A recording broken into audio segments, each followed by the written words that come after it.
Olá, paz do Senhor Jesus! Vamos continuar a nossa leitura, que está muito emocionante. O áudio passado chegou a ser engraçado, né? Os ourives se ajuntaram e fizeram um grande alvoroço. Começaram a exaltar Diana no grito. Então o escrivão da cidade apaziguou aquela bagunça toda. Agora vamos começar o capítulo 20 de Atos dos Apóstolos. Depois que cessou o alvoroço, Paulo chamou a si os discípulos e, abraçando-os, saiu para a Macedônia. E, havendo andado por aquelas terras e exortando com muitas palavras, veio à Grécia. Passando ali 3 meses, e sendo pelos judeus posta-lhe ciladas, como tivesse que navegar para a Síria, determinou voltar para a Macedônia. E acompanhou até a Ásia Sópatro, de Bereia, e dos de Tessalônica Aristarco, e Segundo, e Gaio, de Derbe, e Timóteo, e dos da Ásia Tíquico e Trófimo. Vamos resumir esse versículo. Paulo passou 3 meses na Grécia e foi perseguido pelos judeus. E como ele queria navegar para a Síria, escolheu voltar pela Macedônia. E foi com ele 7 companheiros, que o escritor faz questão de dar o nome e de onde ele veio. A lista é Sópatro, que veio de Bereia, Aristarco, que veio de Tessalônica, Segundo e Gaio, de Derbe, Timóteo, de Listra, Tíquico e Trófimo, veio da Ásia. Estes, indo adiante, esperaram em Troade. E depois dos dias dos pães asmos, navegamos de Filipos, e em 5 dias fomos ter com eles em Troade, onde estivemos 7 dias.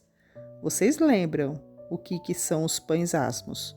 É a Páscoa, dos quais eles comemoravam com um cordeiro, ervas amargosas e pães sem fermentos, ázimos. E isto eles faziam por 7 dias.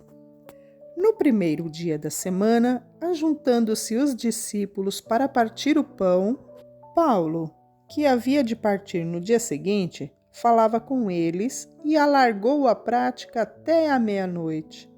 Havia muitas luzes no cenáculo, aonde eles estavam juntos.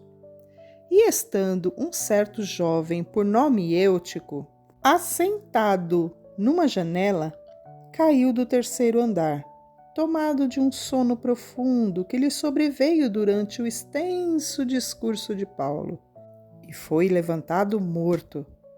Paulo, porém, descendo, inclinou-se sobre ele e, abraçando-o, disse: Não vos perturbeis, que a sua alma nele está. E subindo e partindo o pão e comendo, ainda lhes falou largamente até a alvorada, e assim partiu. 1 minuto para a nossa meditação. Depois da festa dos pães asmos, no primeiro dia da semana, eles se assentaram para comer juntos, e então Paulo começou a falar largamente, demoradamente. Interessante lembrar que o versículo 8 diz assim: havia muitas luzes no cenáculo onde estavam juntos. Estas luzes eram lanternas, eram pequenos pavios com fogo aceso. E o fato de ter muita luz e ela ser destacada num versículo mostra que todos esses pavios acesos certamente fez uma fumaça naquele lugar. Eutico estava sentado na janela, por onde haveria de passar aquela fumaça densa que estava saindo do pavio. E Paulo falando. Com certeza caiu a pressão do rapaz. Um sono caiu sobre ele e ele despencou do 3º andar até lá embaixo. Interessante salientar que Paulo não orou pelo rapaz. Ele apenas o abraçou. Não podemos esquecer que no capítulo passado, 19, no verso 12, diz que os lenços, os aventais de Paulo curavam. Imagine um abraço. Outra coisa muito interessante que aconteceu é que Paulo não cortou e nem diminuiu o raciocínio da sua pregação. Ele voltou lá e continuou falando até o raiar do dia. E levaram vivo o jovem e ficaram muito consolados. Nós, porém, subindo ao navio, navegamos até Assôs, aonde devíamos receber a Paulo, porque assim o ordenara, indo ele por terra. E logo que se ajuntou conosco em Assôs, o recebemos e fomos a Mitilene. E navegando dali, chegamos no dia seguinte defronte a Quios.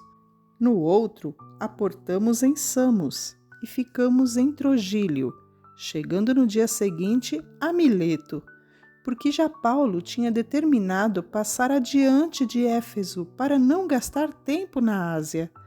Apressava-se, pois, para estar, se lhe fosse possível, em Jerusalém no dia de Pentecostes.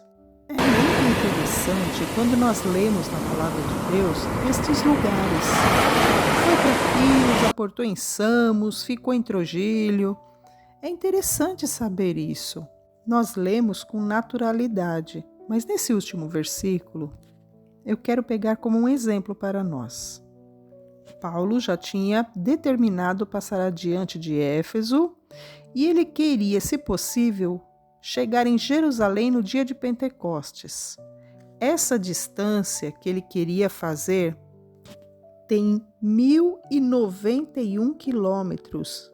1.091 quilômetros é muito caminho a percorrer. E ele não desanimava, ia de um lado para o outro, não perdendo a oportunidade de pregar a palavra de Deus.